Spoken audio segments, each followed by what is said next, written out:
మీరాపురం అనే గ్రామం. ఇతని పేరు గోపయ్య. ఇతని పేరు రామయ్య. ఈ గ్రామంలో రామయ్య గోపయ్య అనే మిత్రులు ఉండేవారు. వాళ్ళు అడవి మార్గాన పట్నంకి వెళ్ళి వ్యాపారం చేసుకుని తిరిగి అదే దారిన ఇంటికి వచ్చేవారు. ఈ రామయ్యకి గోపయ్యకి ఇద్దరికి పెళ్ళిళ్ళు ఇంకా కాలేదు. వీళ్ళు ఏ పని చేసినా ఇద్దరు కలిసి చేసేవారు. ఒక్క మాటలో చెప్పాలంటే వీళ్ళు చాలా మంచి స్నేహితులు ఇద్దరు. రామయ్య చాలా మంచి వ్యక్తి, చాలా గొప్పవాడు.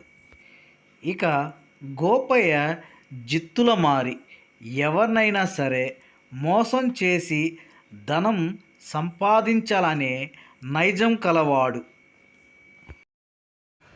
వ్యాపారం కోసం ఇద్దరు అడవి మార్గాన పట్టణానికి వెళ్ళారు.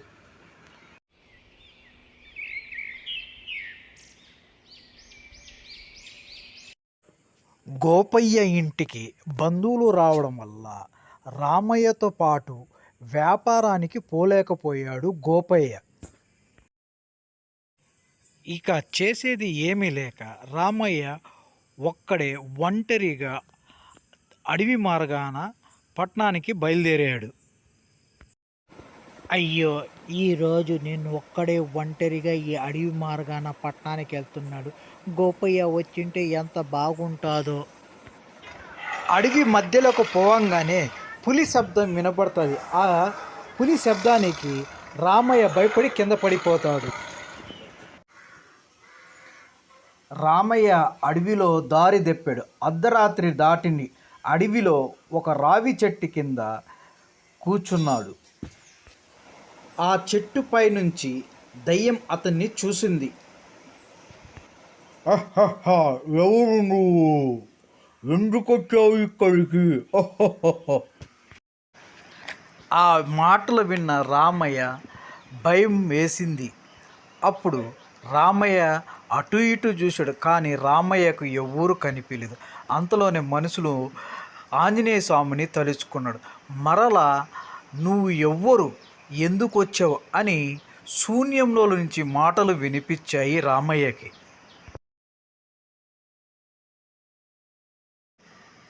ఆ దయ్యం రామయ్య ముందుకు ప్రత్యక్షమయ్యింది. ఎవరు? ఈ అడవిలోకి ఎందుకు వచ్చావు? చెప్పు, లేకపోతే నిన్ను చంపేస్తా. ఆ విధంగా దయ్యము రామయ్యతో చెప్పింది. రామయ్య ఆ దయ్యం చంపేస్తుందనని భయంతో తన కష్ట సుఖాలన్నీ దయ్యంకి చెప్పాడు రామయ్య. ఆ దయ్యానికి రామయ్య మాటల మీద నమ్మకం కుదిరింది. అప్పుడు దయ్యం రామయ్యతో ఇలా అంటుంది. నీకు కొంత ధనం ఇస్తాను. ఇంటి వద్ద ముందు వ్యాపారం చేసుకో. మళ్ళా నువ్వు ఈ చుట్టుపక్కల ఈ అడవిలో కనిపించకూడదు. గుర్తుపెట్టుకో, కనిపించావా నిన్ను చంపేస్తా. పాపం రామయ్య ఇది విని బాగా భయపడిపోతాడు. కాదంటే ఏం చేస్తాదో అనే భయంతో రామయ్య సరే అని ఒప్పుకుంటాడు. దయ్యం రామయ్యకు బంగారంతో నిండిన ఒక పెట్టిని ఇస్తాడు. ఇచ్చి ఇలా అంటాడు, ఇది తీసుకుని వెళ్ళు, ఇంకా ఈ పక్కకు రావద్దు అంటాడు. ఆ దయ్యం రామయ్యకు ధనమంతా ఇచ్చి ఊరు పొలిమేర వరకు సాగనంపింది. అదే ఊర్లో ప్రతి అమావాస్య రోజు అర్ధరాత్రి ఆకాశంలో నుంచి పుర్రెల మండుతున్న పల్లకి వచ్చి ఆగుతుంది ఊరు మధ్యలో. ఇళ్లల్లో నుంచి ఎవరో ఒకరు వచ్చి పల్లకిలో కూర్చుంటారు. ఆ తర్వాత పల్లకి మాయమైపోతుంది. ఎక్కడికి పోతుందో, ఎక్కడి నుంచి వస్తుందో ఇంతవరకు ఎవ్వరికి తెలియదు. అదంతా రామయ్య చూస్తూ ఉంటాడు. కానీ ఏమీ చెయ్యలేని పరిస్థితి రామయ్యది. యో రమణయ్య, నిన్న అమావాస్య కదా, అర్ధరాత్రి ఆ పుర్రుల పల్లకి వచ్చిందంట. గుణ పెద్ద కూతురునవా జ్యోతి ఆ పుర్రుల పల్లకిలో కూర్చోబెట్టుకుని తీసుకెళ్ళిందంట. మన ఊరిని శుద్ర పూజలతో వసపరుచుకొని ఉన్నారు ఎవరు. ఊర్లో అందరూ ఈ విధంగా మాయమైపోతే ఈ ఊరు ఒళ్ళకాడిగా మారిపోతుందేమో. ఇదంతా విన్న రామయ్య మిరియాల బాబా దగ్గరికి వెళ్తాడు. మిరియాల బాబా, నిన్న అమావాస నా కళ్ళ ముందరే ఆకాశంలో నుంచి ఒక పుర్రెల నిప్పు గల పల్లకి వచ్చింది. అందులో ఒక అమ్మాయిని కూర్చోపెట్టుకుని వెళ్ళిపోయింది బాబా.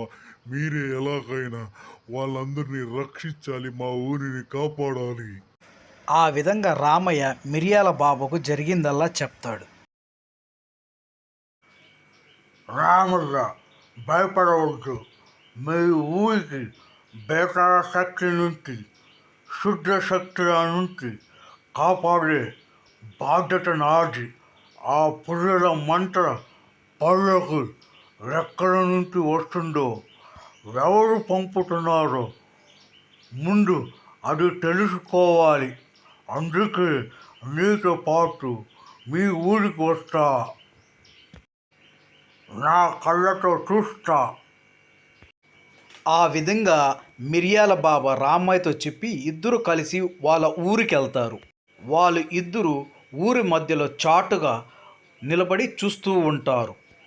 అంతలో ఆకాశంలో నుంచి పల్లకి రావడం, ఆ పల్లకిలోకి ఒక అందమైన అమ్మాయి కూర్చోవడం, అక్కడ నుంచి మాయమైపోవడం మాంత్రికుడు రామయ్య ఇద్దరు వాళ్ళ కళ్ళతో చూస్తారు. కానీ ఏమి చేయలేకపోతారు.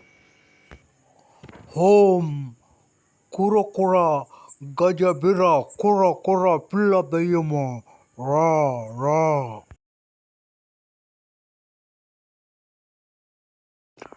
వచ్చావా? ఊళ్ళోకెళ్ళు. పుర్రెల మంట పళ్ళకి వస్తాది. అది ఎక్కడి నుంచి వస్తున్నాడో అది కనుక్కో, వెళ్ళు. అమావాస రానే వచ్చింది. అర్ధరాత్రి అయ్యింది. ఆకాశం నుంచి పుర్రెల నిప్పు పల్లకి వచ్చింది. మాంత్రికుడు చెప్పినట్టు పిల్ల దయ్యము ఆ పల్లకి వెంబడించింది. ఆ పల్లకి పోయి ఒంటి కన్ను ఉన్న రాక్షసు గృహలోకి వెళ్ళింది. ఊరిలో మాయమైన కన్యలందరూ ఈ గృహలో ఉన్నారు. గురుగారు, మీరు చెప్పినట్టే నేను కనిపెట్టాను. ఇక్కడ తూర్పు దిక్కు నుంచి 7 సముద్రాలు 7 కొండలు దాటిన తర్వాత భైరవ కోన అనే దీవి వస్తుంది. ఆ దీవిలో భూలోకం పాతాలోకం మధ్యలో ఉంది ఆ మాంత్రికుడు గృహ. ఆ గృహలో మాయమైపోయిన కన్యలందరూ బలికి సిద్ధంగా ఉన్నారు.